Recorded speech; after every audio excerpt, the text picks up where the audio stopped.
এক সময় নদীর ধারে একটি ছোট্ট গ্রামে মানুষ বসবাস করত। তারা ছিল খুবই খুশি।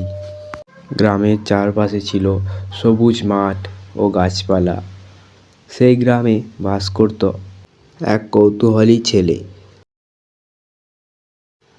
সে ছোট থেকেই শুনে আসতো তাদের গ্রামের মধ্যে দিয়ে যেই নদীটি বয়ে গেছে, সেই নদীর মধ্যে এক অপরূপ সুন্দরী জলপরী বাস করে। হঠাৎ গ্রামের মধ্যে এক ভয়ঙ্কর খরা আবির্ভূত হলো। গ্রামের সব মানুষ আলোচনা করতে লাগলো যে জলদেবী নিশ্চয় অসন্তুষ্ট হয়েছে তাদের প্রতি, তাই তিনি সব জল শুকিয়ে দিচ্ছে। গ্রামবাসীর কথা শুনে অর্ণব বাড়ি ফিরে আসে এবং সে ঠিক করলো যে সে যাবে বনদেবীর কাছে ক্ষমা চাইতে।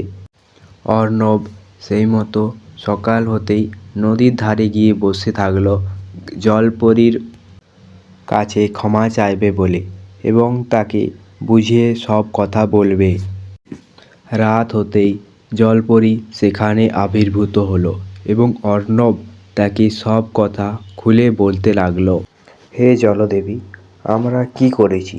তুমি কি কারণে আমাদের খাবারের জল শুকিয়ে দিচ্ছ নদীর থেকে? তোমরা নদীতে প্লাস্টিক ফেলেছ, বিষ ঢেলেছ, গাছ কেটেছ, মাছের ঘর ভেঙেছ। নদী কাঁদে, কিন্তু তোমরা সেই কান্না শোনো না। নদী দুর্বল হলে আমিও দুর্বল হয়ে যাই। যদি আজ থেকে তোমরা নদীকে মায়ের মতো ভালোবাসো, তবে এই গ্রাম আবার সুখে ভরে উঠবে।